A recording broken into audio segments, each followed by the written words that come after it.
So we're here at the Altima. It's currently 95 degrees out, and I also don't have the key for the car. Forgot it in another town, but that's not a big deal because right now we'll know if it works when I attach the battery and open the door and the car shows that it has power, right? And the dash lights up. Even without the key, it should turn on. But just to show you guys, so the terminal is corroded, but it's not that corroded. What was actually destroyed, and I'll try to show you guys another video of it when I first found it because I was shocked. These terminals, or these fuses right here, this fuse is broken. Now look at the bottom of, see how there's that big thick piece of metal on the bottom that connects to there, but it's missing there. It's completely gone. Right where my fingernail is. Let's see, right there. This little piece of metal right here that goes all the way through and then goes up and around. It's completely missing there, and then this fuse is actually loose. Let's see. See how it's moving? That fuse is actually loose. So I ordered a new one off Amazon. I'm gonna be so upset if this fixes all my electrical issues because the car's been doing weird shit for the last 2 years. The head unit kept turning on and off. The headlights kept flickering. I thought it was these aftermarket headlights I put on it. Just a million issues. But the last issue I had was when I opened up the door, there's no power to the car. The lock unlock didn't work. I had to use the key to get in the car. The dash wouldn't light up, and then I would hit the power button like a million times, and it would go into what it called shipping mode, and it wouldn't get out. I was pulling the fuse, pushing the fuse, and then I started checking the terminals, and that's what I found. So we have a new one. So we're gonna get to replacing it. It should be very easy. Just three plugs, and that's it. You swap it out, and then you have to take this bolt off right there, and you're good to go. So we're gonna try that out and see what happens. Just to show you guys, this is the new part. It's exactly the same. Comes with 2 new bolts, and there's a cover over this one. I took the cover off and tossed it to the side, but as you guys can see, these are all fresh. Let's see if we can get in focus. These are all fresh and clean. Look at that thick fuse versus that dead one right there. So we'll get this swapped out. Comes with the new terminal as well. Should be easy. I also used the GV Life kit because the small wrench I did have actually couldn't get off the terminal right here for the life of me. So I bought a wrench kit with 1/2-inch socket wrench set, and I used my GV Life. I'll link that in the description. Literally, I paid like 50 or 60 bucks for it. Ripped that thing right off. So we'll get to finishing the swap, and I'll let you guys know what happens. Look at that. She works. Now, I'll take a video to you guys. It'll be in like 10 seconds, but to me, it'll be in like 2 days. But she's fixed. All it costed me was a 10 millimeter. Hold on. Holy shit, it's so fucking hot. But she has power now. So she didn't have power before completely. And you'd have to finger the switch to get it to go into that shipping mode, and it still didn't work. So this is the problem right here. This is my problem. It was just doing a bunch of weird shit.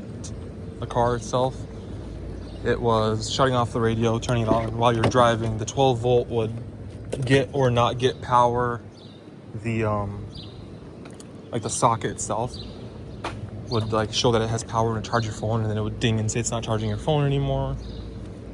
It kept shuddering. I'll try to post videos in this video of what it's doing.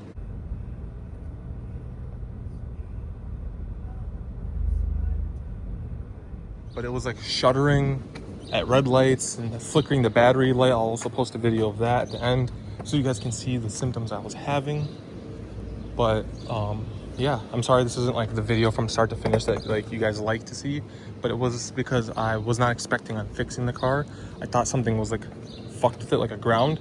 And honest to God, I only discovered the battery terminal issue because I went to unplug the battery for like 10 minutes to see if that would solve the issue of the shipping mode. I didn't think it was like a bad terminal, but I'm like, I'm gonna do that, see if I could solve the shipping mode issue. If it does, it does. If it doesn't, I was gonna tow her to the junkyard. I was completely done with this car. So yeah, she's all good. We should actually just lock her. I don't have the key, that's why it's not beeping or unbeeping for me. There we go. But she's done.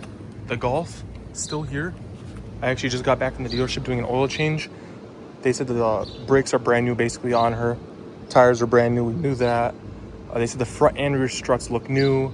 So she's chilling right now. I mean, this is a fantastic car. It's a $2,000 pickup. And I put 9,000 miles on it so far. And I just finally did her first oil change. I guess the car was rated for 10. I didn't know when it was last done. So I just followed the car's computer. And then they did an oil change and they told me it was due again in another 10,000 miles, which I won't follow that, but she is fantastic. 2 budget cars, 2 budget beater cars. And now the Altima, hopefully I fixed all the Altima's issues and the Altima can keep cruising along. We're at 239,000 miles on her and we will continue to climb. That one's at 163. We're all good here. I'm gonna go now to the Dodge dealership and pick up possibly a Ram 1500 because I'm schizophrenic and I can't choose cars. But you guys enjoy this beautiful And we're back for an update video after the terminal fuse fix on the car. She has been running fantastic. It's also 99 degrees outside right now and it's so hot. It's so hot. But just to show you guys, she's idling fantastic. She's running great. It's currently 99 degrees outside. But she has a check engine light. Don't worry about that. That's that catalytic converter code. It's been coming on and off for 60,000 miles. We just hit 240,000 on this car, like today. That 200. Let me straighten out the wheel. 240,105 on this 2.5 2013 Nissan Altima CVT. It's not the original CVT, but this CVT was replaced last at like 44,000 miles or something. So, yeah, that's 100. That's almost 196,000 miles on it, something like that. But anyway, we're taking her in today because now she needs sway bar links, which I knew. I've been kind of pushing it off. But otherwise, again, she's just trucking along. But the battery terminal issue has been, or the surging, the weird idle, the electrical issues with the car, the headlights flickering, it's all gone. I put 100 miles on the car since. It is all gone. She rides smooth. There's no more audio disconnecting. My head unit's not restarting. I thought it was the head unit, but it's not. The head unit works great. The climate control's not flickering anymore. This whole display used to flicker on and off, on and off. The headlights used to flicker, everything. So it's all been fixed since. So if you're having those issues that I described early in the video, check those fuses in the front.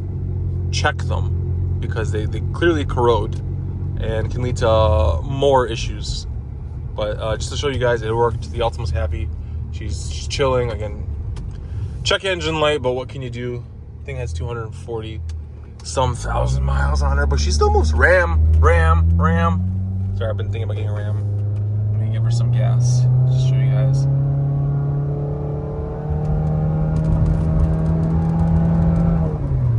She still moves.